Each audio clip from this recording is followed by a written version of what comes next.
चाललो घराकडं.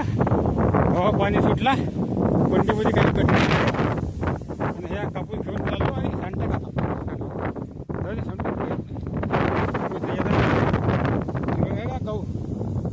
पाण्याला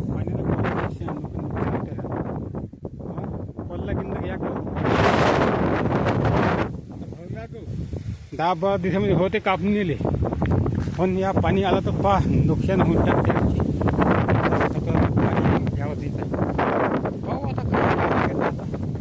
आली ह्या भोगाशी सगळे साधं अशी कंडिशन आहे. आता खा करते आता जातो घराकडे. आता सगळी मस्त खराब वातावरण नाही. पाणी बापू घराकडे जाऊ. पूल नाही लावला, पूल लावा लागते आता मला घराकडे. बापू सगळे घेऊन जातो आता भावानं. ते का तिकडे बंडी चालली आपली. दिसतं तुम्हाला तिकडे आपली बंडी चालली. तिथं कापूस आणि कुटार आहे.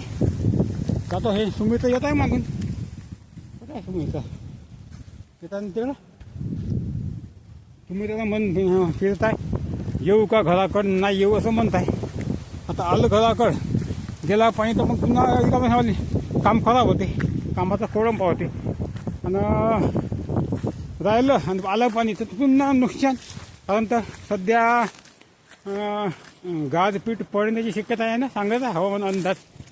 त्यामुळे राहणं चुकीचं आहे. आता तुम्ही तर सांगितलं ये म्हणलं, का करतं म्हणलं, होईल तर होईल म्हणलं खोळंबा कामाचा. नुकसानकारक पाणी आहे म्हणलं, ये म्हणलं. आता येईन सुमितला घरी. आता का करते का माहीत नाही. तर मी चाललो आता पुढं नुसता जीवाला घोर लागते प्रत्येक ठिकाणी. हां आता पाणी यायला हरकत नाही, पण हवा नाही पाहिजे. हवा असाच राहिला तर आपल्या का म्हणते गव्हाचे नुकसान होते. गहू पडला तर मग का फायदा, भरणीले आला गहू आमचा, नुकसान होऊन जाईल ना. का फायदा होईल तर मग बापू जे बैल बकरी हवा कामाचा नाही वाटतं. ह्या लोकांच्या बकऱ्या. बापू कोण गेला का आमचे बापू.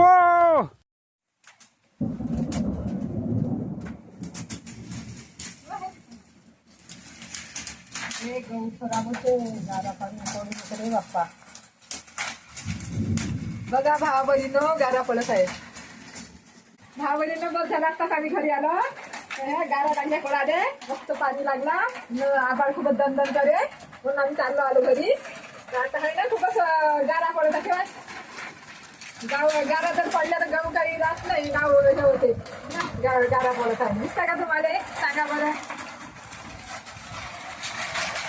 बघ झालं आम्ही घरी चाललो आलो तर हे पाणी लागला. तर पाणी तर लागला पण गारा सुद्धा पडत आहे. तर मग आम्ही आता चाललो आलो घरी. आभाळ दणदण करताय, मस्त आभाळ झालं. आता यायची का माहिती का गाठोडे घेऊन वल्ले करताय गाठोडे पाण्यात. सिलेंडर आणावं लागते. सिलेंडर करतो नाही, साड्या नाही आता.